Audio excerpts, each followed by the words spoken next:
This video will be discussing Spinoza's theory of the human being, the basic foundations thereof, in the second part of his ethics, in the first 14 propositions, as well as covering the definitions and axioms. But first, a summary of the story so far. By the end of part one, Spinoza's basic metaphysics is in place, but the work, of course, is called the Ethics, and its aim, as with all the major metaphysical systems in the history of Western philosophy, is to apply metaphysics to the central questions of human life, which are not metaphysical, but rather practical. How should I live? What is the meaning of my existence? What is my purpose in life? How can I achieve my purpose in life? How can I achieve a state of happiness or fulfillment or blessedness or salvation? Or however I think of the ultimate. This is what Spinoza turns to beginning with part two, which is entitled On the Nature and Origin of the Mind. The mind here refers to the human mind. This part begins with Spinoza's analysis of the human person, what is traditionally called philosophical anthropology, the original anthropology. The central question Spinoza considers in this part of his work is, what are the implications of the metaphysics presented in part one for how we understand the nature of the human being? This understanding is going to be crucial for the ethics that it is the overall aim of the work to provide.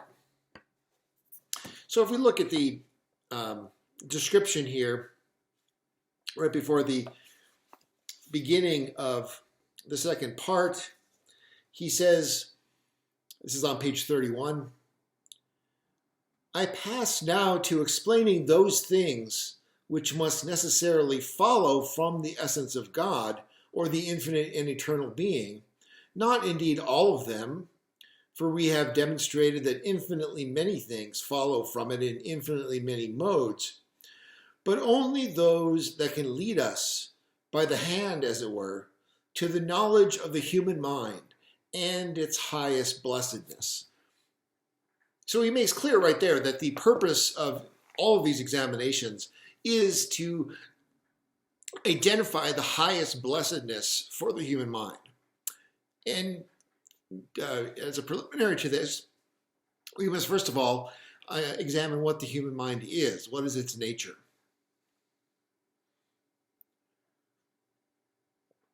So to begin, we get a new set of definitions and axioms for this section. Some notes on these. First of all, in definition one, a body is defined as a determinate mode of extension. That's what a body will mean for Spinoza, a determinate mode of extension. In definition two, he defines the notion of belonging to the essence of a thing.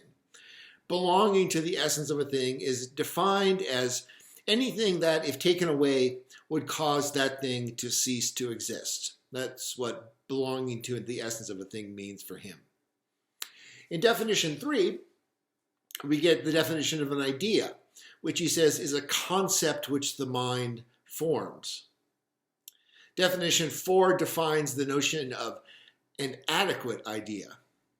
An adequate idea is an idea which has, he says, all the quote-unquote intrinsic denominations of a true idea. In part one, axiom 6, Spinoza defined truth, you'll recall, as the agreement of an idea with its object. Obviously, this is a relational conception of truth, the agreement between two things, idea and object, they agree. Here, however, he suggests that there are non-relational intrinsic marks of truth, not merely the extrinsic relation between idea and object, but there's something intrinsic to the idea itself that is a mark of truth. And a Cartesian here of Spinoza's era will immediately think of Descartes' criteria of clarity and distinctness, although he doesn't identify that here. Definition 5 is the definition of duration, which he describes as an indefinite continuation of existing. This doesn't mean that one exists indefinitely in the sense of interminably. It just means that it can't be determined through the nature of the thing. Its duration can't be determined through the nature of the thing. Definition 6 equates the notions of reality and perfection, which has a long philosophical history. It might be a little bit strange to us, but a perfection in this tradition is often equated with reality itself. Definition 7 defines a singular thing. A singular thing, what we might call a particular thing, is finite and has a determinate existence. So moving on to the propositions here. The first two propositions remind us that God can be correctly considered to be both a thinking thing and an extended thing, because these are two of the attributes of the one substance. In proposition 3, on page 33, he says, in God, there is necessarily an idea both of his essence and of everything which necessarily follows from his essence. We might say, in other words, that God has an awareness of everything that is, as it were, contained within God. God is an awareness of everything contained within him. To every mode or affection, there's an idea in the attribute of thought, or in God insofar as God is the thinking thing of that mode or affection. Now, ideas have this peculiar quality that's often been remarked upon. Ideas are essentially ideas of or about something. They have what philosophers have called intentionality, directedness towards or aboutness. Every idea is by nature the idea of something. That's what it means to be an idea, is to represent something, we might say. By its essential nature, it requires an object. Without no object, no idea. An idea has to have an object that it is about or directed towards or is an idea of. And one thing this seems to imply is that the attribute of thought is unique in that it has to have infinitely many more modes than any other. That is to say, it has to have many more ideas than any other as its modes, because it contains ideas of each mode in all the other attributes. That's an implication of this proposition. Insofar as Spinoza is asserting here that God essentially has an awareness of everything that is contained within it. And so this awareness is manifested in ideas as modes of God's divine substance considered as thought. So there are ideas of all the other modes and all the other attributes. For example, there are ideas in God of all the bodies in the attributes of thought. But there are also ideas of all the modes of the other attributes besides extension as well. So there's going to be a lot more infinity in the attribute of thought because it has to contain corresponding ideas for all of these other modes and all of these other infinitely many attributes. Also, Spinoza is clear that all these ideas flow not from their objects. They're not caused from their objects, but rather they flow from God's essence as the thinking thing. They don't flow from the other attributes. This is relevant because, as Spinoza will go on to make clear in Proposition 5, the things that the ideas are directed towards are not to be seen as their causes, as in a typical empiricist causal theory of perception. They flow from God's essence under the attribute of thought. They don't flow from the objects that they are ideas of. In Proposition 5, he says, this is the longer one, the formal being of ideas admits God as a cause only insofar as he is considered as a thinking thing, and not insofar as he is explained by any other attribute. That is, ideas both of God's attributes and of singular things admit not the objects themselves or the things perceived as their efficient cause, but God himself, insofar as he is a thinking thing. First, a note on terminology here. Spinoza is referring here to a distinction between the formal and objective reality. The formal and the objective reality. And in ordinary contemporary meaning, we might think that formal means something like abstract or schematic, and objective means something like really real, concretely real, or mind independently real, or something like that. But actually, Spinoza's terminology means something close to the opposite. And we can see what it means if we think about the scholastic metaphysics of substantial form and the related theory of perception. Remember that in the concrete particular, the form exists immanently for an Aristotelian. There's an immanent form. That's the concrete reality that exists mind independently in the object that one is perceiving with one's mind. When one perceives that object, what one does is objectify the form, so to speak. One makes the form into an object of one's mind. So the form exists objectively in one's mind, but not formally, because, I mean, if you're perceiving, let's say, a horse, the horse exists in the scholastic terminology objectively in your mind. If it existed formally in your mind, you know, like in your brain or something, your head would explode, right? Because the formal existence of the horse is the form that it has as an independent object. So that's the distinction he's talking about here. Second, as indicated earlier, the things that the ideas are directed towards are not to be seen as their causes, as in a typical empiricist theory of causal theory of perception, rather. Spinoza makes it clear that in the second demonstration he gives for this proposition, that, for example, an extended body cannot be the cause of the idea that the mind has of that body. And this is because there is no causal interchange for Spinoza across attributes. Remember, in part 1, proposition 3, things that have nothing in common cannot be the cause of one another. This is also stressed in proposition 6, the next proposition, at the bottom of 34. The modes of each attribute have God for their cause only insofar as he is considered under the attribute of which they are modes, and not so insofar as he is considered under any other attribute. Each mode of thought, idea, must be explained through another mode of the same kind, namely through another thought. It's not to be explained by reference to a body or any other mode of any other attribute. And likewise, bodies are not to be explained by ideas, as in, let's say, Plato, right, where Plato would explain the existence of concrete trees by reference to the idea or form of treeness. But that's not the way in which Spinoza is understanding it. Bodies can't be explained by ideas in that way, as if ideas are their efficient cause or something, but rather bodies can only be explained by other bodies. Now, this suggests perhaps a counterintuitive disconnection of bodies and the ideas of bodies. We might well wonder how ideas come to be the ideas of the corporeal objects they are the ideas of.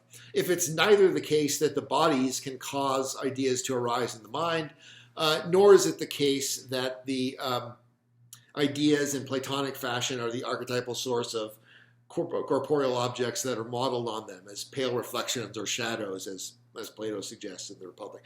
If neither of those are options, then how is it that ideas of bodies come to be connected to the bodies that they are the ideas of? What is Spinoza's alternative to the familiar empiricist theory of the causal interaction between the sensory apparatus and the object, as a way to explain how ideas come to be linked up with the objects that they are ideas of?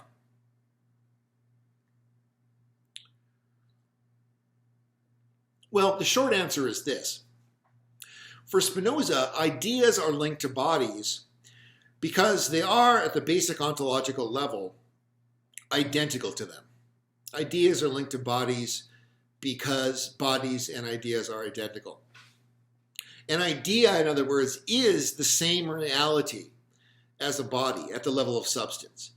They're just two different expressions in different attributes of the same underlying substance.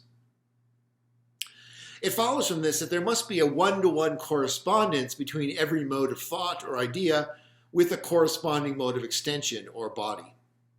And in Proposition 7, Spinoza begins to develop this fundamental notion in a very well-known and important proposition of the ethics, where he says, the order, and this is on page 35, the order and connection of ideas is the same as the order and connection of things. The order and connection of ideas is the same as the order and connection of things. The demonstration is interesting and it's worth an explanatory comment. He says, demonstration, this is clear from 1A4. So he's referring back to proposition 1, part 1, A4, where he says, the knowledge, this is back on page 2, the knowledge of an effect depends upon and involves the knowledge of its cause.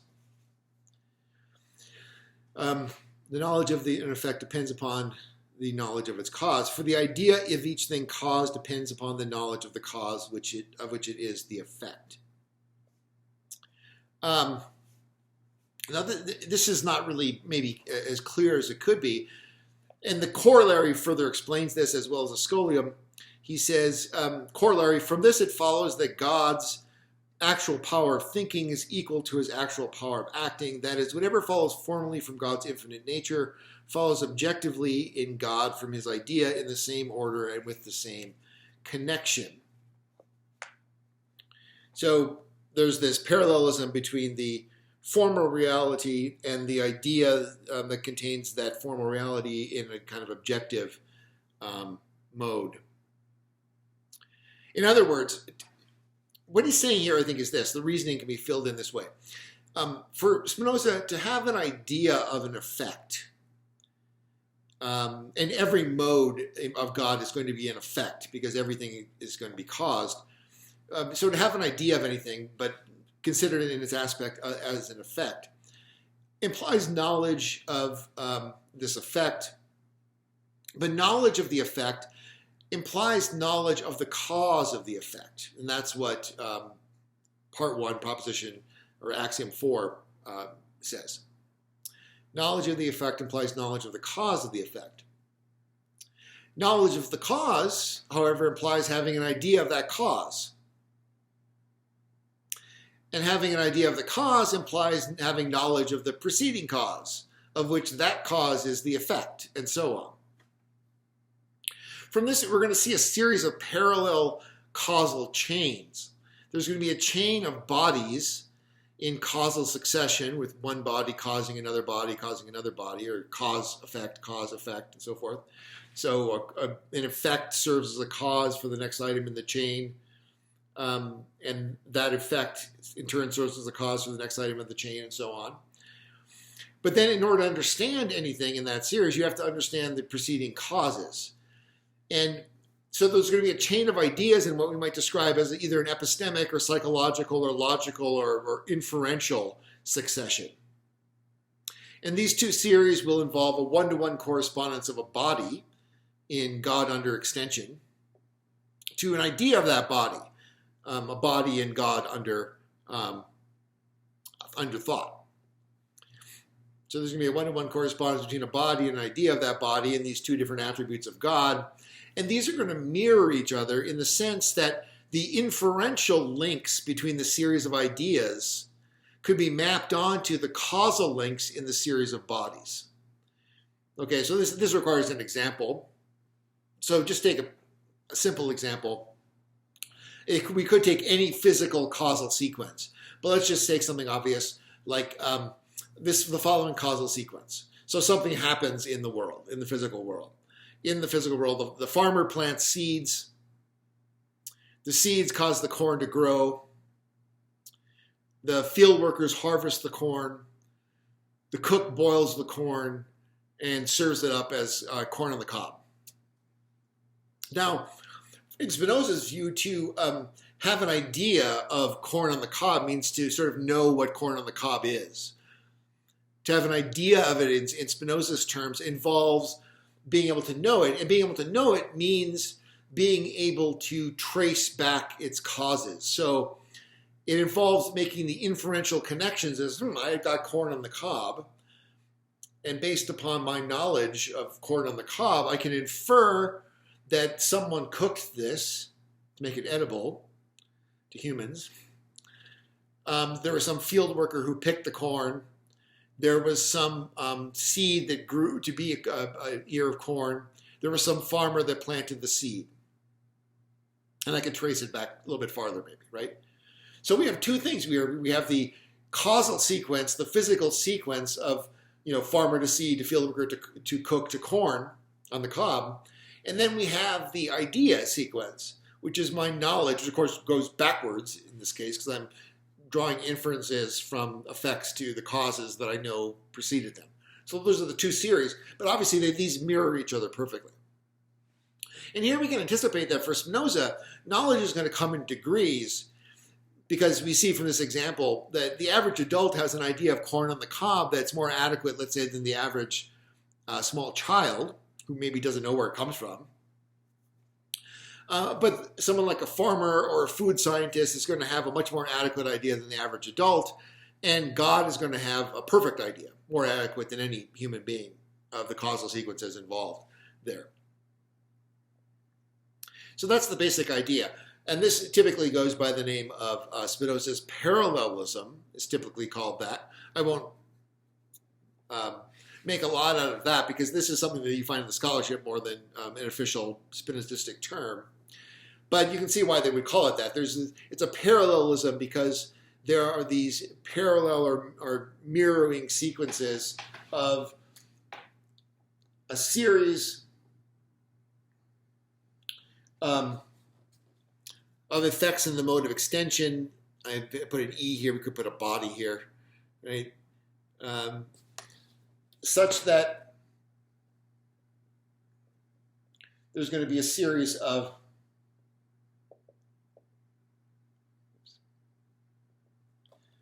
parallels here, where the thought is going to be mirroring or parallel to the mode of extension.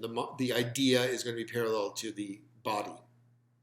That's the parallel that we're talking about here, these parallel series. So the order and connection of ideas is the same as the order and connection of things in that way. That brings us to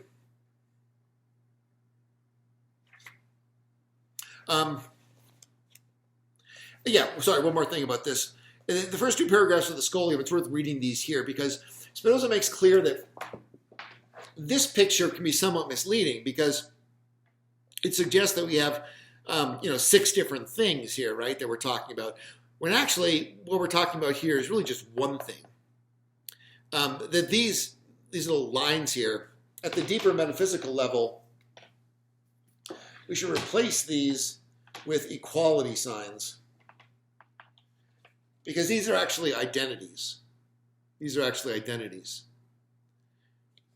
There's actually a substantial identity between these two series of quote-unquote parallel ideas and bodies. So on page 35, the Scholium there says, before we proceed further, we must recall here what we showed in the first part, namely that whatever can be perceived by an infinite intellect as constituting an essence of substance pertains to one substance only, and that consequently that the thinking substance and the extended substance are one and the same substance, which is now comprehended under this attribute, now under that.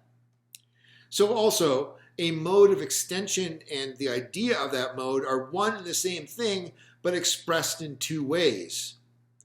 Some of the Hebrews seem to have seen this. Remember, Spinoza is excommunicated from his Jewish community in Amsterdam.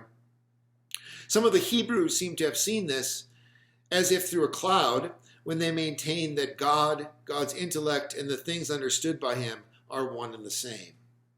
For example, a circle existing in nature and the idea of the existing circle, which is also in God, are one and the same thing, which is explained through different attributes. Therefore, whether we conceive nature under the attribute of extension, or under the attribute of thought, or under any other attribute, we shall find one and the same order or one and the same connection of causes, that is, the same things follow each other. Right? These are the same things following each other. Okay. Proposition 8. This one says, on page 36, the ideas of singular things or of modes that do not exist must be comprehended in God's infinite idea in the same way as the formal essences of the singular things or modes are contained in God's attributes. let's read the demonstration here too. He says, this proposition is evident from the preceding one, but it is understood more clearly from the preceding scholium. From this it follows that so long as singular things do not exist, except insofar as they are comprehended in God's attributes, their objective being or ideas do not exist, except insofar as God's infinite idea exists. And when singular things are said to exist, not only insofar as they are comprehended in God's attributes, but insofar as they are also said to have duration, their ideas also involve the existence through which they are said to have duration. So what's going on here? Here, and then he further spells this out in the Scholium, Spinoza seems to be asserting that the ideas of everything conceivable, including things that are conceivable but not realized or not actualized, really exist in the attribute of thought. It's not just the ideas of everything that exists, but the ideas of everything conceivable, including things that don't exist. They really exist in the attribute of thought. And this is another way in which the attribute of thought seems to be of a higher degree of infinity than all the others. He talks about the idea of what is conceivable in relationship to this example of rectangles that could exist in these two segments, this segment and this one on this page. And the idea here is that you could inscribe an infinite number of exactly the same rectangles in those two segments.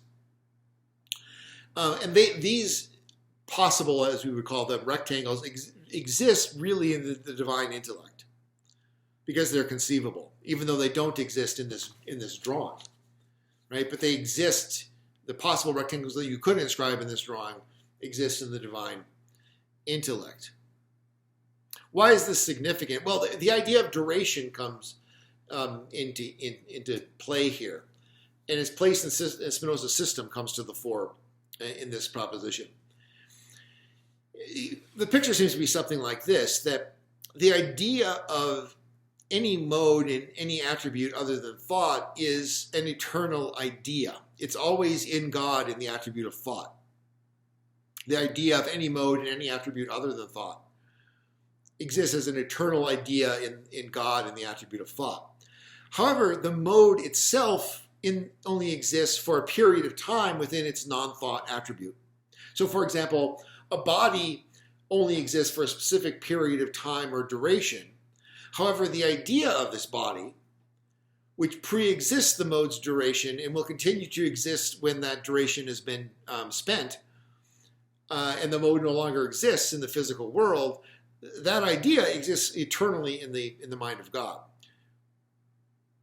The idea includes not only the idea of the mode, but also its duration, or we could say part of the idea of that particular body in this example is also that that was a body that existed at this time, right? Like the dates on a tombstone is part of the idea, or Spinoza will later say the essence of that body. So this seems to imply a kind of pre-existence of the soul or the mind, right? Before you were born, God knew you, as we might say. You existed as an eternal idea in the mind of God, which included something like, you would be born and you would live for these dates. The basic idea of Proposition 7 is further elaborated in Proposition 9, where he says this, page 36 on the bottom, the idea of a singular thing which actually exists has God for a cause, not insofar as he is infinite, but insofar as he is considered to be affected by another idea of a singular thing which actually exists.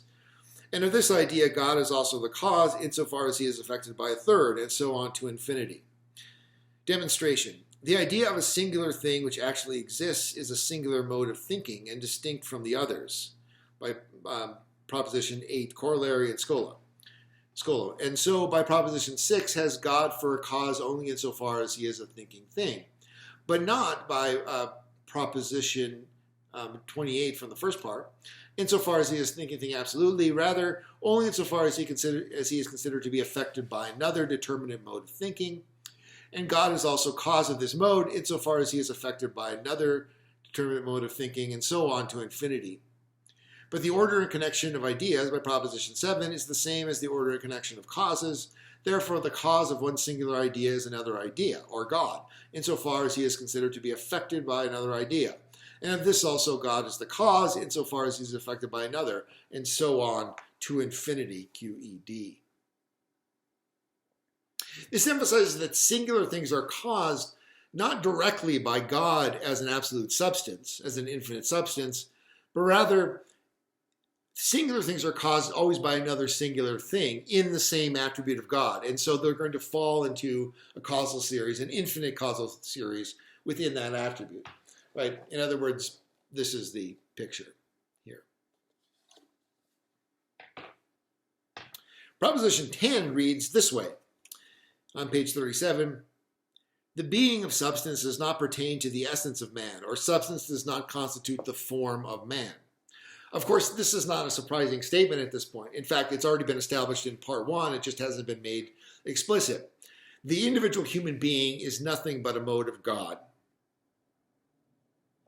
The individual human being is not a substance. Substance does not pertain to the essential character of the human being. Rather, the human being is nothing but a mode of God. And here Spinoza is, of course, directly contradicting the tradition. He's contradicting Aristotle. He's contradicting the entire scholastic tradition. And he's doubly contradicting René Descartes' view. For all of the Western mainstream tradition, the human being is regarded as a substance in his or her own right. True, maybe not as self-sufficient as God, maybe not absolutely, but nonetheless at least self-sufficient enough to qualify as a substance in a finite sense. But not so for Spinoza. For Descartes, man is a double substance, in fact, a composite of two substances, the mind and the body. For Descartes, mind is a thinking thing or a thought substance, and body is an extended thing or a corporeal substance. They are really distinct in Descartes, which enabled him to argue for their separability and thus the potential immortality of the soul. And he says that in the human being, though, mind and body are curiously intermingled in his famous phrase, where he says, I'm not in my body like a sailor in a ship, just inspecting, for example, some damage to one of my parts. I'm intermingled with my body. My mind is intermingled with my body.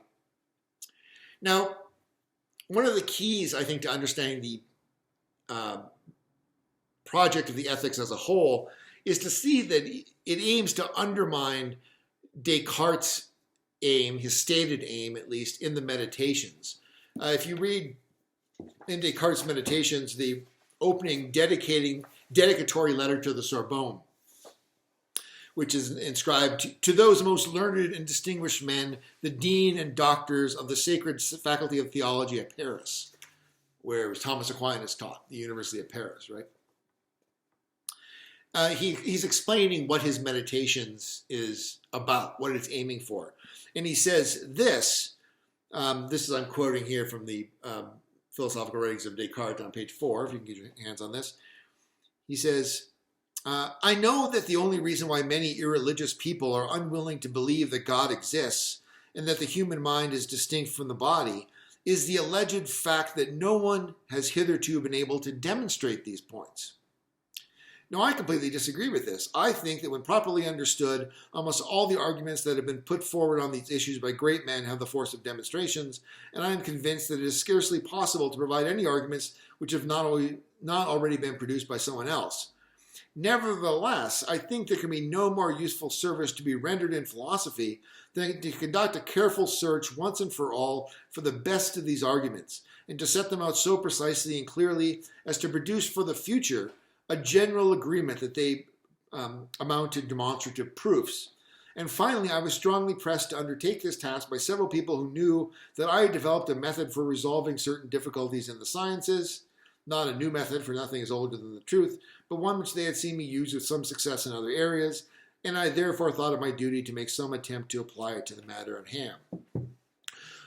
Descartes' project can be seen here as attempting to provide demonstrations of the existence of God and the immortality of the soul that are consonant with the modern scientific method. Now, the members of the faculty of the Sorbonne and other religious authorities were quite naturally suspicious of what Descartes had done and felt somehow that he was undermining the traditional proofs for the existence of God. And and so even though Descartes professed to be very pious and have pious intentions, Descartes' meditations were often, and writings in general, were often regarded under suspicion and were banned and so forth. And Spinoza basically is biting the bullet here and saying, yes, if you adopt the rationalistic method, as he understood it, of modern, up-to-date science, you will see that these traditional arguments for the existence of God and the immortality of the soul are, in fact, very wrong-headed and can't be supported. So Spinoza is making a major departure here, sort of symbolically aiming to murder his philosophical father, so to speak, René Descartes. This raises several questions, not discussion questions yet, but questions to orient our further reading of this text, which is, what is the human mind for Spinoza? What in particular accounts for its formal unity? And the same question for the body. What is the human body? What accounts for the formal unity of the body? Formal unity in the scholastic sense here, of course, I'm referring to. What's the nature of the relation of the mind and the body? And there are at least a couple aspects to this question of the relation of the mind and the body. One is, what is their ontological relation? And second, how do we explain their interaction? The second question is the famous mind-body problem that arose for Descartes. One might be able to provide, as Descartes did, an answer to the first question, the ontological relation, and say, as he did, that the ontological relation of the mind and body is the following. These are two really distinct, yet curiously intermingled substances, namely, so Cartesian dualism, that's the ontological relation. However, this answer to the ontological question of the ontological relation between mind and body, it famously leaves it a puzzle how the mind and body can interact, as they manifestly do. Princess Elizabeth of Bohemia, one of Descartes' correspondents, was the first to raise this problem. And so in a letter in 1643, she raises the crucial question. You can find this online in various places or various other texts. The question is this: given that the soul of a human being is only a thinking substance, how can it affect the bodily spirits in order to bring about voluntary actions?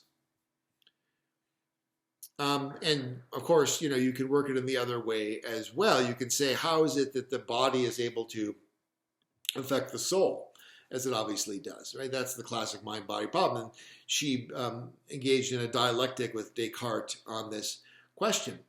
By the time we get to Spinoza, he makes it a principle of his metaphysical system that if, this is the proposition 3 from part 1, if things have nothing in common with one another, one cannot be the cause of one another. So, for Spinoza, the mind-body problem as conceived by Descartes is absolutely insoluble. It's metaphysically insoluble if you're going to remain a dualist. So how does Spinoza answer the question of the nature and relationship of the mind or the body?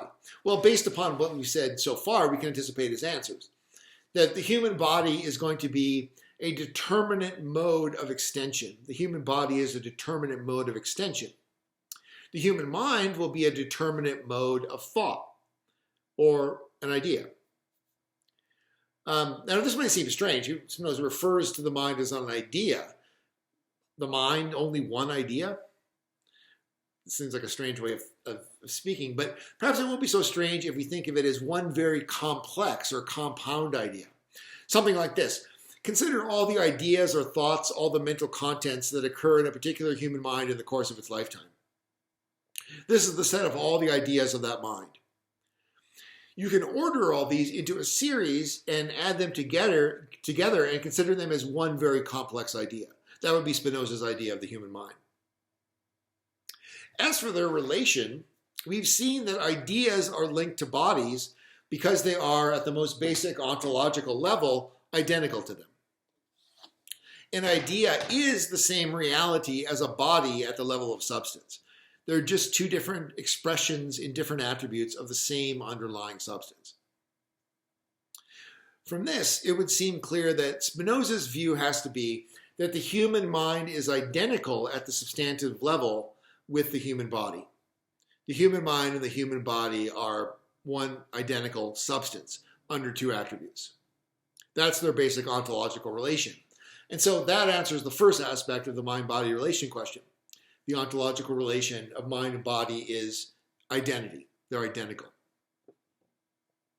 at the substantive level. Of course, they're not identical at the level of attribute. However, this still requires clarifications in order to see how Spinoza would deal with the mind-body problem. That is the question of how we are to conceive their interaction. So how is he conceiving their interaction? It seems, in fact, that he has to deny any true interaction. Identical things don't interact. That would seem to be a category error because only distinct things can interact.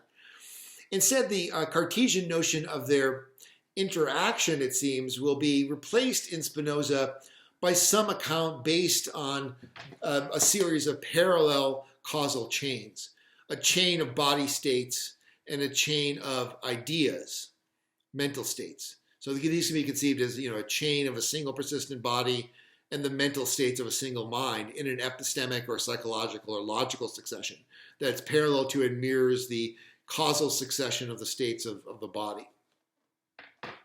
Those two series are going to involve first a one-to-one correspondence of a body to a mind that mirror each other in the sense that the inferential links between the series of ideas could be mapped onto the causal links in the series of bodies, as is my example of the corn on the cob from earlier.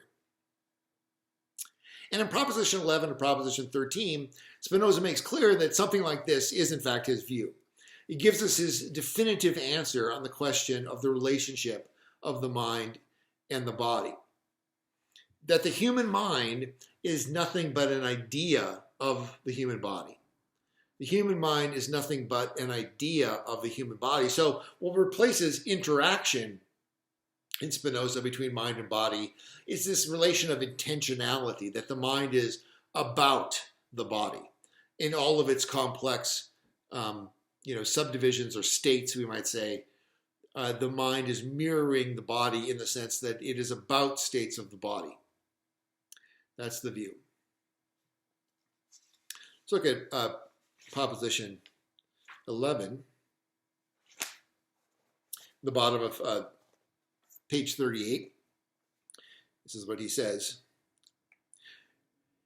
The first thing which constitutes the actual being of a human mind is nothing but the idea of a singular thing which actually exists. Demonstration.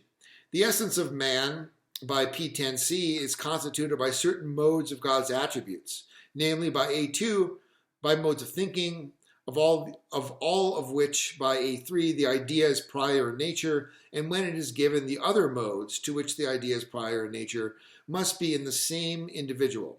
And therefore an idea is the first thing which constitutes the being of a human mind, but not the idea of a thing which does not exist. For then, by P8c, the idea itself could not be said to exist. And therefore it will be the idea of a thing which actually exists, but not of an infinite thing. For an infinite thing, by 1P21 and 22, must always exist necessarily, but by A1, it is absurd that this idea should be of a necessarily existing object. Therefore, the first thing which constitutes the actual being of a human mind is the idea of a singular thing which actually exists. Corollary. From this, it follows that the human mind is a part of the infinite intellect of God.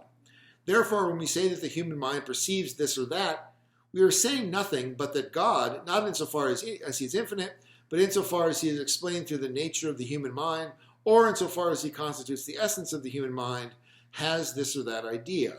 And when we say that God has this or that idea, not only insofar as he constitutes the nature of the human mind, but insofar as he also has the idea of another thing, together with the human mind, then we say that the human mind perceives the thing only partially or inadequately. And my favorite scholia maybe in the entire Ethics. Here, no doubt, my readers will come to a halt and think of many things which will give them pause. For this reason, I ask them to continue on with me slowly, step by step, and to make no judgment on these matters until they have read through them all. Some things to notice here. The essence of man is the idea of man in the mind of God. The essence of man, for Spinoza, is the idea of man in the mind of God. A question we might ask here is Spinoza talking here about the universal man, or is he talking about individual men, individual human beings? He argues that this idea must be of something which exists. It has to be an idea of something which exists. Otherwise, the idea itself could not be said to exist. And the reasoning here seems to be that the idea must be of something determinate in order to exist.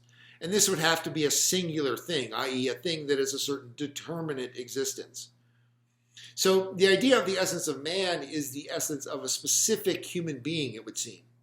It is the idea, he's referring here to the idea of your essence, or of my essence, or, trigger warning, Donald Trump's essence. Right? It's always the idea of a specific man, a specific human being. This essence of a specific individual human in the mind of God is also the human mind itself. So what we've been talking about when I say it's the essence of your mind, it's the essence of you, it's your essence. It's also your mind. That's what we're talking about. We're talking about your mind, which of course is also in the mind of God as just a mode of it. The human mind is considered as a part of the infinite intellect of God. So God's intellect contains the essences of all human beings who have ever existed, which are also their minds. It's sort of a picture, for some reason, it reminds me of something like Plato's heaven conceived as the Matrix or something like that. That's God's mind. Contains all the minds, which are all the essences of all the human beings who have ever existed. Your ideas are really God's ideas. And your ideas of things, quote, other than yourself, unquote, right? Hopefully you understand the purpose of the scare quotes. Ideas of things other than yourself are only inadequate ideas of ideas other than those which constitute your mind. And we can explain your ability to have these ideas because they're ideas in God's infinite intellect, just as your mind is. So all of this can seem rather mind-blowing at this point, which is why Spinoza, I think, includes this scholium that says, this might stop you in your tracks, give you pause, and it's okay. He's basically just like metaphorically, massaging your shoulders and saying, relax, take your breath if you need to, and then continue on with this. So this leads us to the first discussion question. Well, you take your deep breath, think about this question. First discussion question.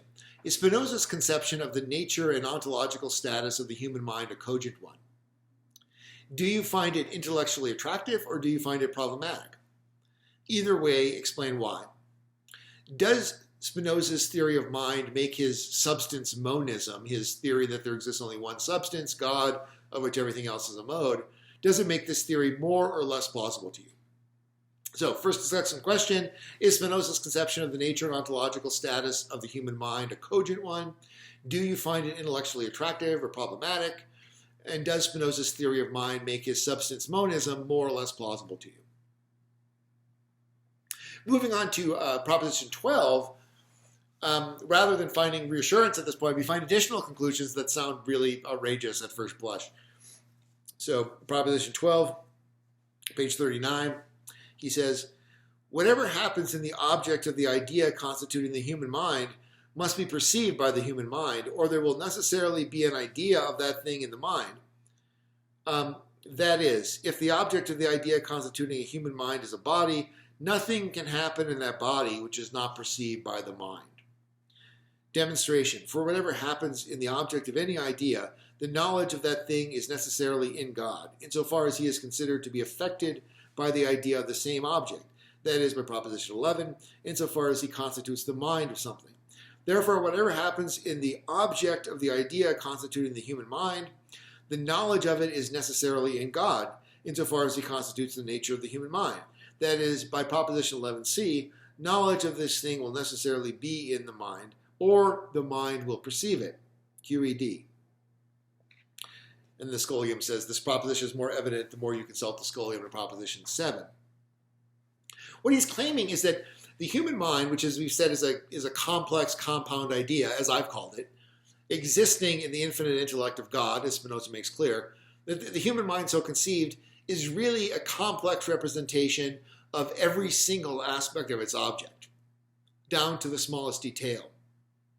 So, anticipating what he'll say in the next proposition, that the human mind has as its object the human body, we arrive at the surprising and seemingly radical conclusion that the human mind knows everything that is true of the body of which it is the idea, down to the smallest detail. Down to the smallest detail. Think about the idea that your mind knows every, like the number of cells in your body right now. Right? That's got to be known by the human mind because it knows everything down to the smallest detail. Now, even though this is kind of a mind-blowing radical view, it is, I think, pretty obvious and clear that this is a clear consequence of Spinoza's parallelism here. That is, if there is a one-to-one correspondence of this sort here, then there must be an idea corresponding to every detail of the body, all the way down to the smallest. As we'll see when we examine Spinoza's theory of human knowledge in the next video, this doesn't imply the weird conclusion that the human person is necessarily self-consciously aware of everything happening in her body. That's pretty obviously not the case. So this is the human mind as it exists as a mode of God's infinite intellect, right? God who knows everything. That doesn't mean that you, as a human person in your conscious existence, are not necessarily aware of everything. But we'll further clear that out next time, or clear it up rather. Proposition 13. Proposition 13 finally establishes the major conclusion.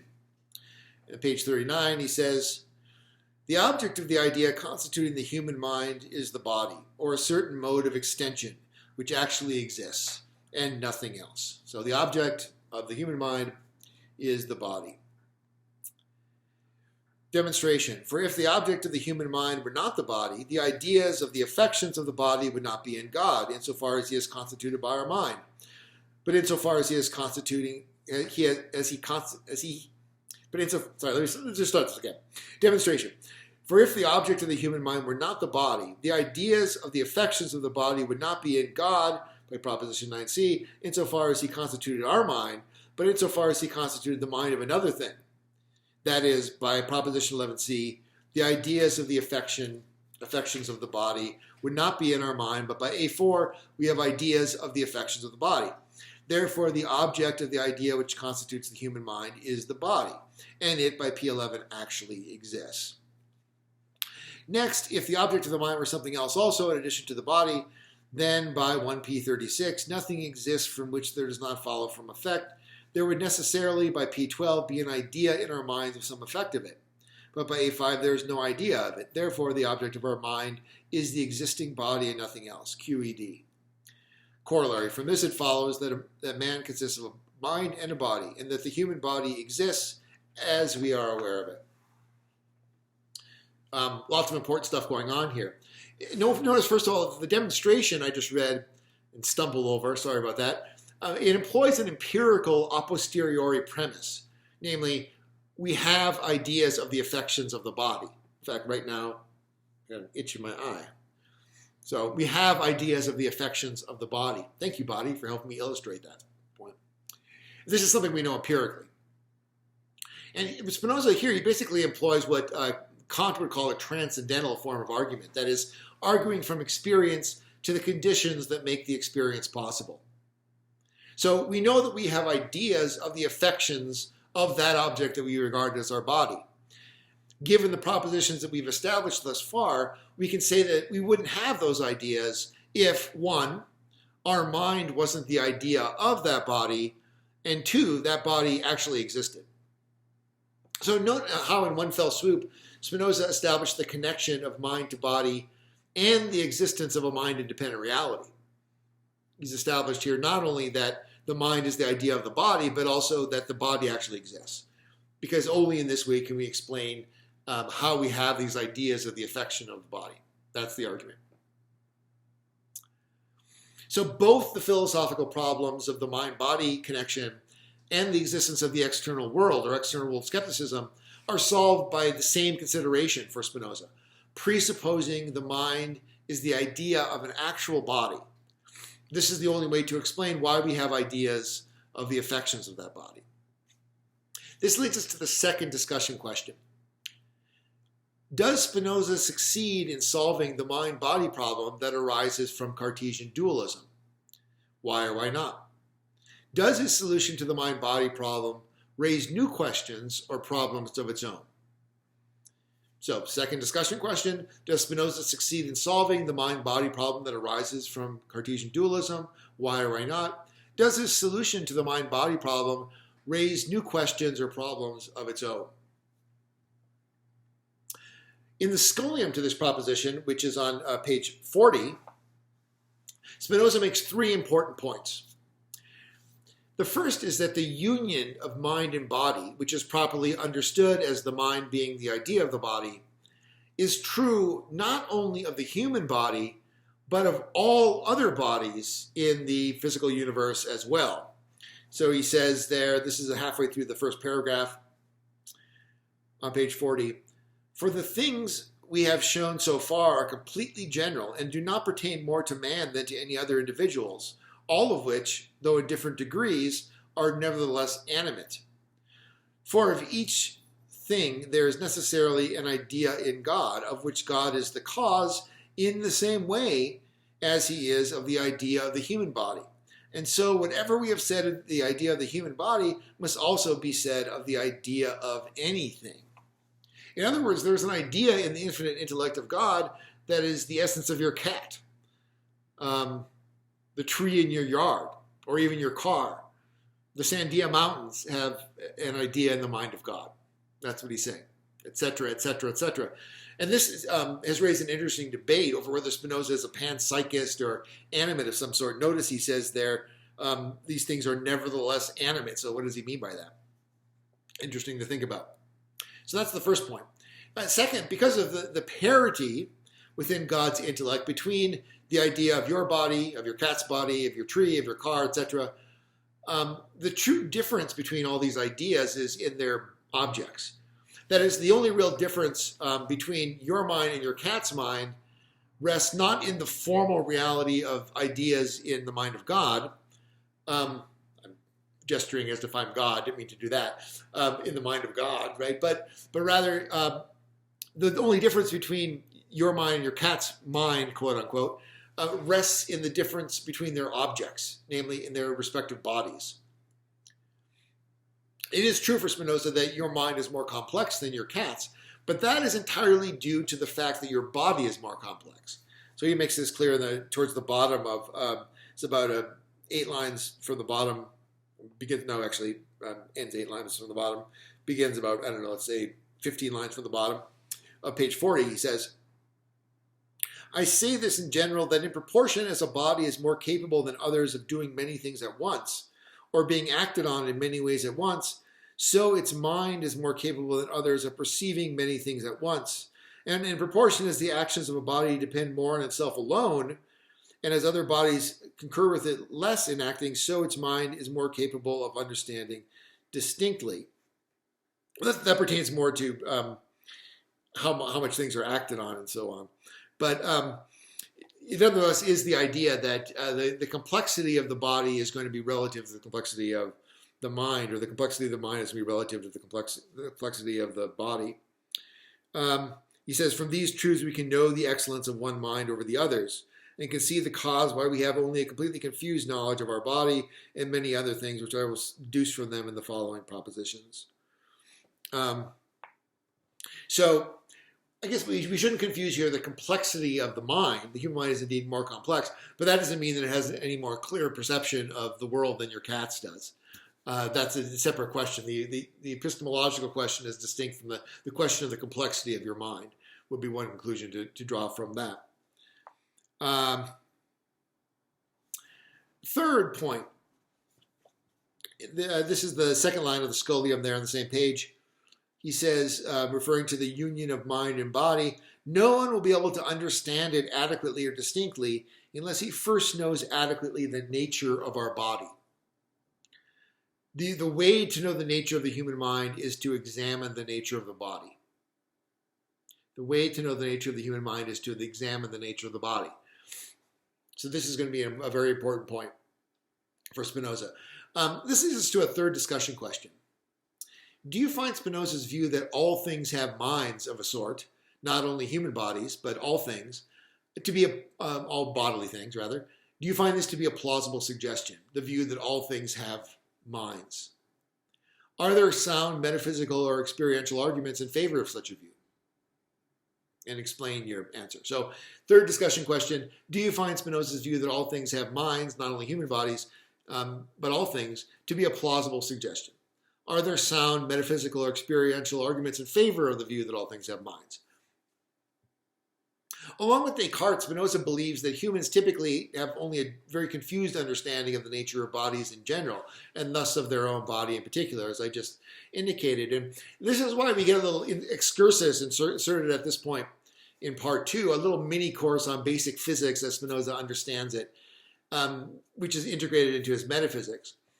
Many of the points here will be pretty obvious to us today and won't require any commentary.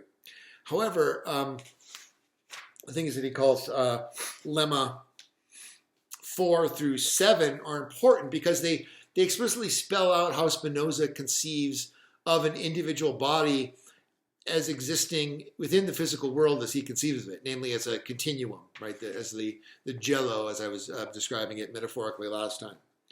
So 4 says, page 42, if of a body or of an individual which is composed of a number of bodies, some are removed, and at the same time as many others of the same nature take their place, the body or the individual will retain its nature as before without any change of its form.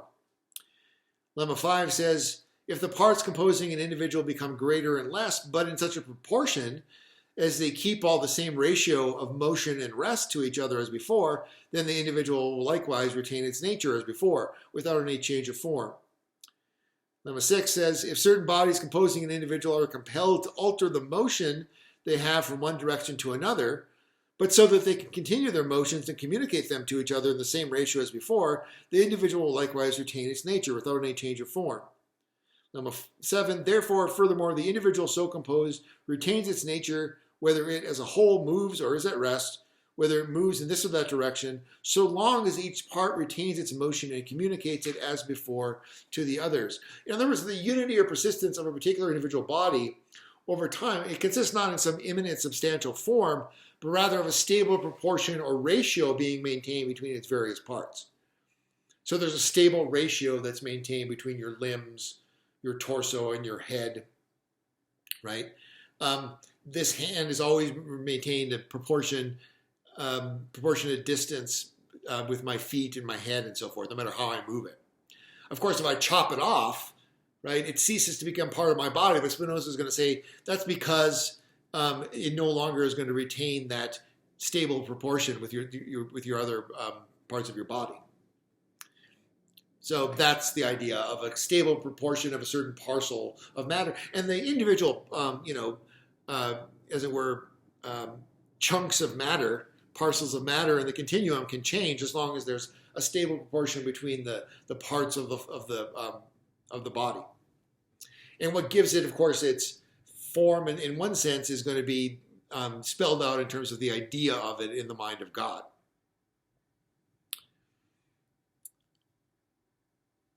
Proposition 14, finally, where we end here today, this provides the transition point in which the discussion of mind-body unity becomes a discussion of the theory of knowledge, which is the topic for the next video. Proposition 14, which is on page 44, reads as follows. The human mind is capable of perceiving a great many things, and is the more capable, the more its body can be disposed in a great many ways. For the human body is affected in a great many ways by external bodies, and is disposed to affect external bodies in a great many ways. But the human mind must perceive everything which happens in the human body. Therefore, the human mind is capable of perceiving a great many things. The more it is capable, and is the more capable as the human body is more capable. There you get a clear statement of what I was trying to say before, which is that the greater complexity of the body, the greater complexity of the mind. So my ability to know more than my cat has everything to do with the fact that my body is more complex. And Spinoza is spelling this out, and he also in terms of the way in which it is able to affect things in more complex ways, that my cat can, a wider range of behavior, and also the ability to be affected by things in more complex ways. And that is going to be the basis for Spinoza's account of knowledge that will be developed in the next video.